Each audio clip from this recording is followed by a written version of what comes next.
If you're going to Spain for the first time, I am so excited for you. Spain is truly a breathtaking country, but there are a few useful things to know that can help you in planning your first trip to Spain. So let's get into it. The first thing to know about Spain is that it's in the EU and the Schengen zone. The EU is a European Union, and it's a political and economic union, and it consists of 27 countries. So it's not a country itself, but rather an organization. And the EU primarily addresses issues like trade, security, and social policy. The Schengen zone is a travel area that consists of 27 countries where the citizens of those countries can travel freely without a passport and a visa, and primarily promotes freedom of travel between countries. And although there is some overlap, the EU and the Schengen zone are different. And there are some countries that are in the EU that are not in the Schengen zone, like Ireland, for example. This is important for anyone who is planning a longer trip to Spain. If you're from North America or the UK, I'm talking over 90 days. So perhaps you're planning a longer European adventure that includes Spain. You'll want to look into your different visa options and if the countries that you're going to are in or out of the Schengen zone. The second thing to know about Spain is that it is broken down into 17 autonomous regions, and each region has its own cultures, customs, traditions, foods, and sometimes languages. It's a very regional country, and your trip can look a little different depending on where you're going. And I say this because I've spoken to a few people who have been disappointed with their trip to Spain, and when I get down to it, I think it's because they had their expectations in the wrong place. The best way that I can describe this and explain it is it's almost like planning a big trip to the US and excited to see a rodeo, cowboys, eat great barbecue, and then you end up in Chicago and you're disappointed. So think about what you want to do on your trip. What do you want to learn? What kind of experiences do you want to have, and start from there. So this is just a little bit of a generalization, but the north of Spain is usually cooler. There's a lot of greenery up there, lots of beautiful nature. South is usually hotter, especially in the summer, lots of sun, and that Moorish influence from the 8th to 15th century. This is also where flamenco was originated, and so I kind of feel like a lot of the picture perfect images that we see of Spain in the media, you're going to find that here in the south. On the east, you have Catalonia, where Barcelona is located, which is the capital. You have all of that beautiful Gaudi architecture, and below that you have Valencia, where paella is from. So this is just a tiny taste of how the country is laid out, and also just to show you that there is tons of variety in this country. Spain's currency is the euro, and within the euro there are 8 different coins, and there are also 7 notes. Coins really come in handy when you are buying things like tapas and drinks, and sometimes when you're picking up things from the corner store like water and snacks. As far as currency exchange goes, when I'm traveling in Spain, I like to do exactly what I do in the US, which is use a little bit of cash and a little bit of my card. Most major places accept card, but I also like to contact my bank and get a few euro notes before my trip, usually between 100 and 300 euros, depending on how long I'm staying and how much I think I'll be spending. I like to do this because I personally feel like my bank has a better exchange rate than the airport,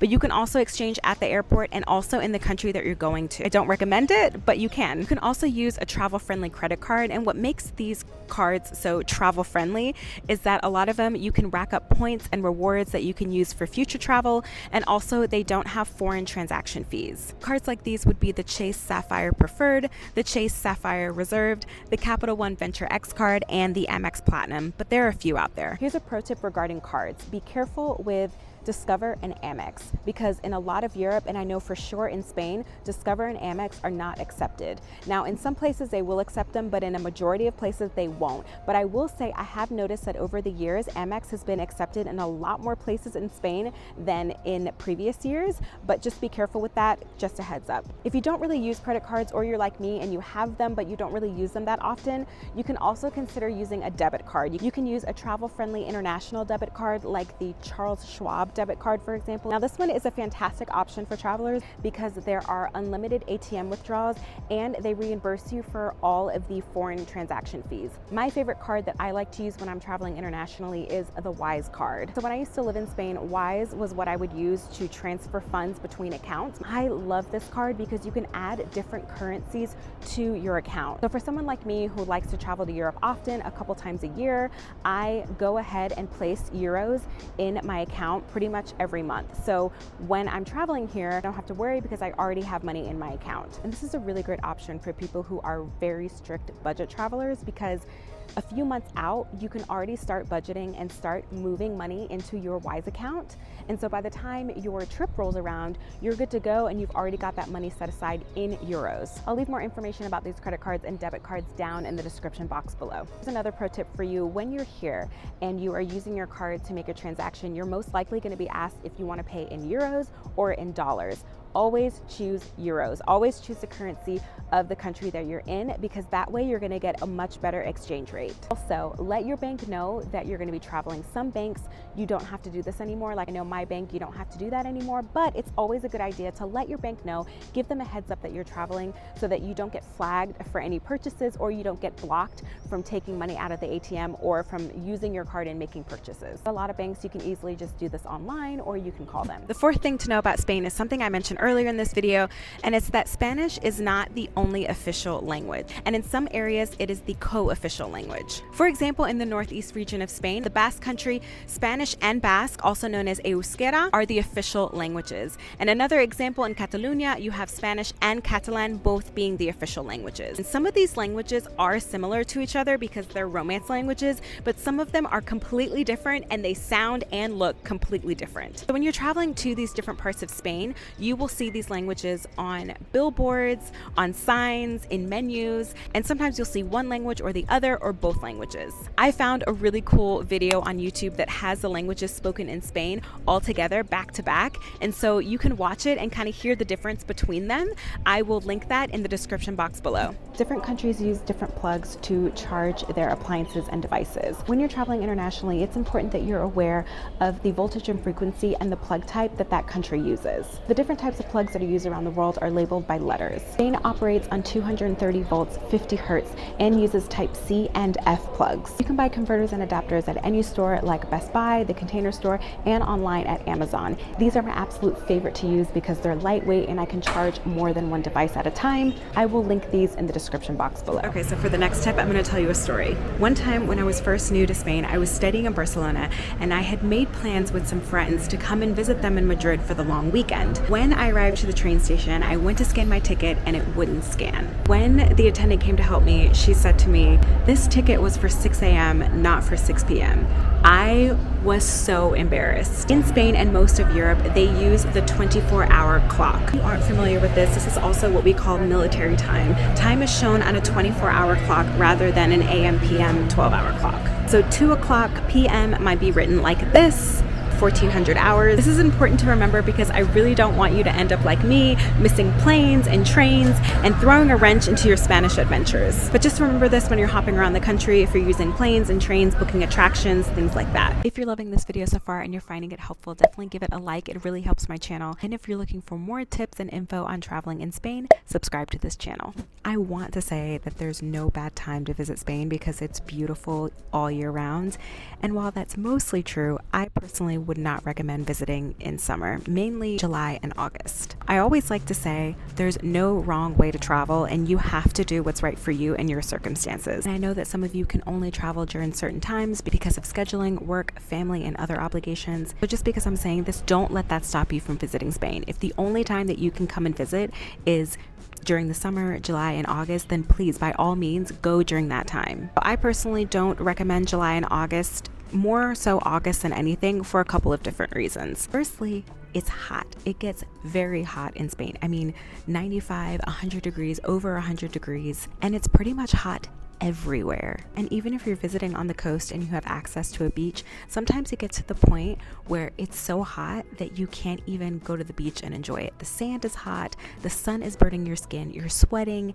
It's just, when it gets that hot, sometimes it's just uncomfortable and not an enjoyable experience for anyone. Secondly, August specifically is usually a vacation month for a lot of locals. So some restaurants, businesses, and stores might be closed the entire month of August. I'm not talking about big box stores here, more mom and pop and family run businesses. For example, a lot of tapas restaurants are family run, family owned, small businesses, and they might close for the month of August. And thirdly, it's crowded. It's very, very crowded in July and August. And I don't know if you guys know this, but Spain is the second most visited country in the world.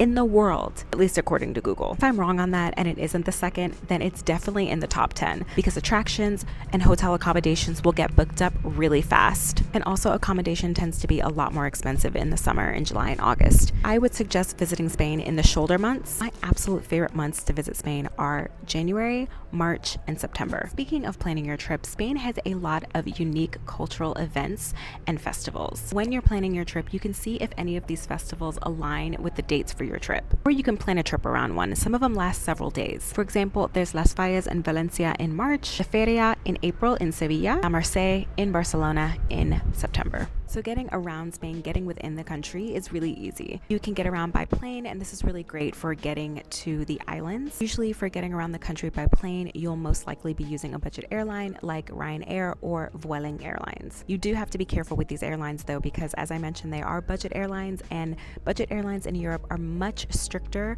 on bag policies than they are in the US. If you really want a fun adventure, you can also rent a car. What's really nice about renting a car is that you can really take your time with it, and you can stop off for any museums, food, pictures, sightseeing, and doing all of those things along the way. So pro tip here, if you don't mind flying with budget airlines and you are coming from the US to Spain, check out Level Airlines. I have flown Level a few times and they have great deals from the US to directly to Spain, but also remember they are a budget airline. It's budget and everything that comes with it. Now, the very best way to get around the country, in my opinion, is by train. There are a few fast trains like the AVE and the AVLO. There are also regional trains with stops, and the train stations are usually located directly in the city center rather than the airport, which is usually located outside of the city center. Plus, they're usually cheaper and more scenic. You can book your tickets with the corresponding website, or you can also use third-party websites and apps like Omio and Eurorail. Okay, so let's talk about where to stay when you're in Spain. So like many other countries in Europe, Spain has a lot of accommodation options. Got hostels, standard hotels, luxury hotels, Airbnbs. When it comes to choosing where to stay in Spain, that is going to depend entirely on what kind of experience you want to have and how comfortable you feel, and also what your budget is. I feel like hostels are great for student travelers, budget travelers, and solo travelers. Also, anyone looking to get out and meet people, hostels are really great for that. Airbnbs are also a great option as well because they're usually cheaper and they kind of give you more of a local feel. Airbnbs are really great for anyone that is visiting Spain for a longer period of time. I'd say anyone that's staying for about a month or longer, Airbnbs are great options. As someone who does use Airbnb, in my opinion, I find that Airbnbs are a lot cheaper outside of the US, especially in Europe. And also when you book a longer stay with Airbnb, it's usually cheaper. But if you do decide to go the Airbnb route, there are a few things that you need to keep in mind. For example, heating and AC.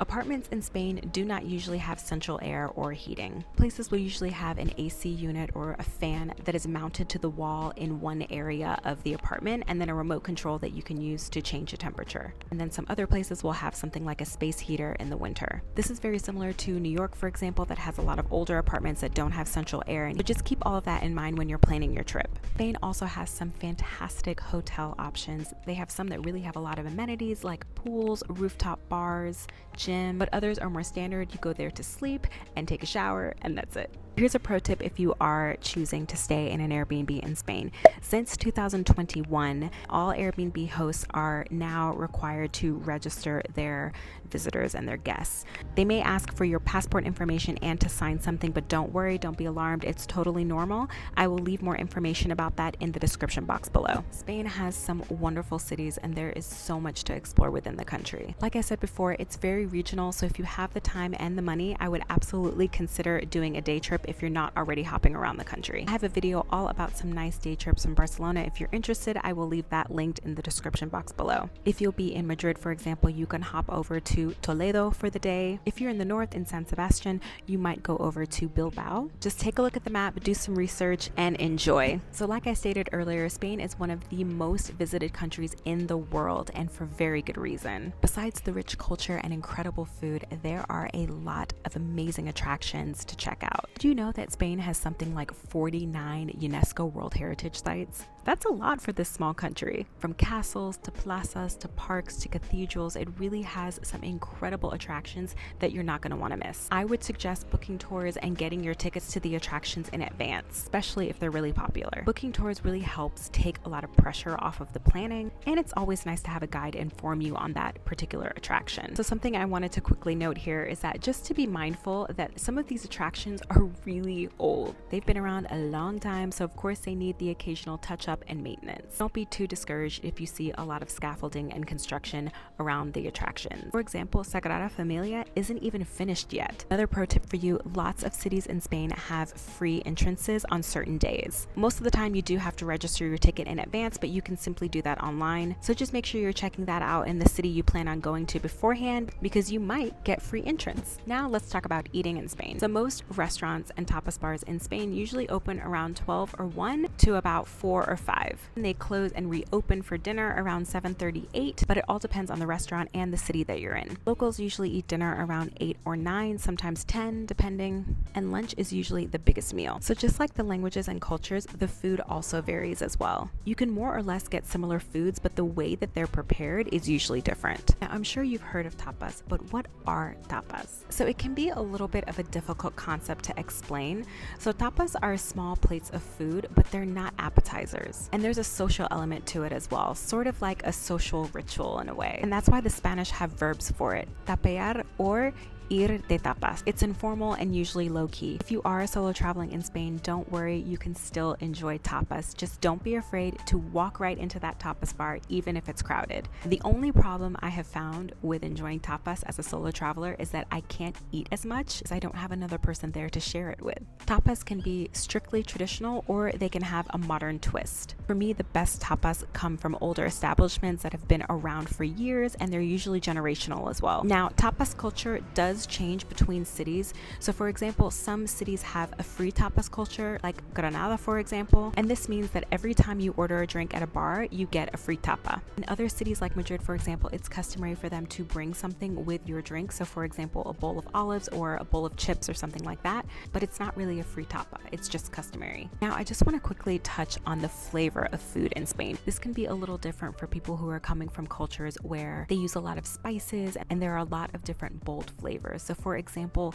I have a West Indian background. My mom is Jamaican, so I grew up eating a lot of West Indian and Jamaican food. And in Jamaica, we eat very bold flavors, lots of spices, and a lot of spicy food. Spanish food is not like that. Spanish food, in my opinion, is very simple and they don't use a lot of ingredients. So for example, if you order a salad or you have a salad, it might be very minimal, and then for dressing, they might just use olive oil. And for me, what makes the food good in Spain is the quality of the ingredients. Very fresh, and they eat seasonally here. So sometimes there are things that you're not going to find all year round. So just to highlight the quality of the food and the quality of the ingredients, this might sound odd. Something that I love in Spain is canned tuna. And the reason why I love it so much is because of the olive oil that it's packed in. I love it so much to the point that I have a really hard time eating canned tuna outside of Spain. It's just canned tuna unlike anything I've ever tasted before. So let's talk about pinchos for a second. Pinchos are tapas that come from the north of Spain in the Basque Country. A lot of them have bread on the bottom with something on top like ham or cheese, and then there's a toothpick on top of that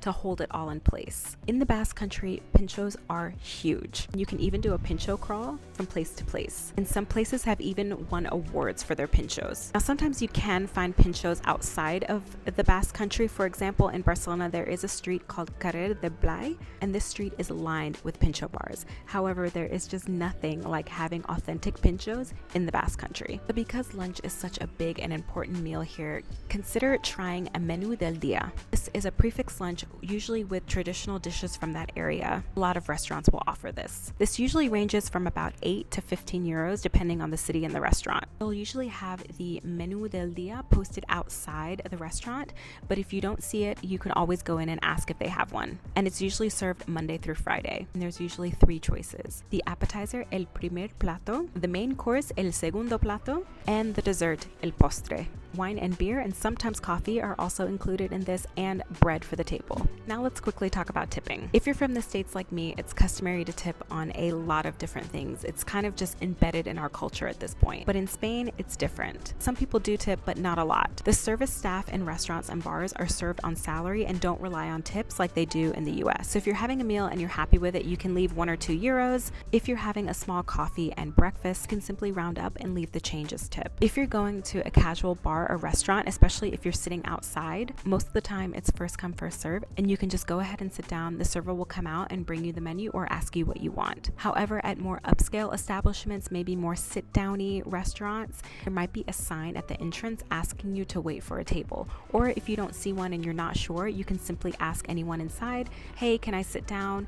Is it okay if I sit here? And they'll kind of guide you and tell you from there. Also, eating in Spain, there is an emphasis around sitting and enjoying and taking your time. So a lot of the time, you have to ask for the check. Unlike the States, where most of the time they bring you the check. And when you're at a tapas bar, you can keep ordering tapas, and when you're done with everything, you can ask for the check, and that's when you pay. I hope you enjoyed this video and learned a lot about Spain. I'll see you in the next one. Bye. The second thing I think I just swallowed a bug. Oh my gosh, that was so gross.